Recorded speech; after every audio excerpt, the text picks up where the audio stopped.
ቤት የለህም፣ መኪና የለህም፣ ዕውቀት የለህም፣ ሰው አይወድህም፣ ዝና የለህም፣ ላንተ አንሰጥህም ይላል ዱንያ። አባት ነዋ ወይ ወንድም ነው ወይ አጎት ነው። አኺራ ላይ ግን እንደዛ አይደለም፣ አላህ ነው። መህዋ ምን ይሆን? ዱንያ ላይ ያሉ ሴቶች እኮ አስቸገሩን ወላሂ። መኪና ይሉሃል፣ ብሩ እዛ ላይ ነው። አባት የሚጠራው ቤተሰብ የሚጠራው በጣም ትልቅ ገንዘብ ነው። ደግሞ ልጆቻችን ባላጡ ይላሉ። ምን እናድርጋቸው ወንድሞች? ምን ይዘን እንቅረብ? የነሱ ፍላጎትና እኛ ያለንበት ደረጃ እኮ ሰማይና ምድር ሆነብን እንጂ ባልና ሚስት እኮ ባል ወንድ ሆኖ ሚስት የማይፈልግ ወንድ የለም። እንዳትጠራጠሩ ወላሂ።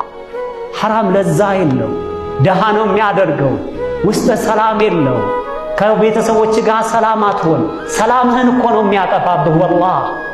ማን ይፈልገዋል ይሄን ሀያት?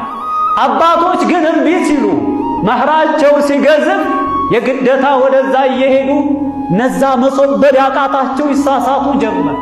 የትዳር ለዛው ይጠፋል ወላሂ። እዛ ተቀምጦ እዛ ተቀምጦ እዛ ተቀምጦ በየአይነት አይደል፣ አንድ አይነት ምግብ ነው። ለሐውለ ወላ ቀወተ ኢላ ቢላህ። የሚድራቸው አላህ ነው። መህራቸው ምን ይሆን?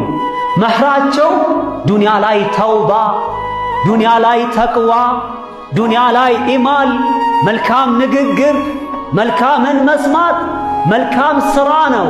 ዱንያ ላይ የምንሰራው ስራ ይሄ ነው መህራቸው። ነገ ይሄ ወርቅ ብር የለም።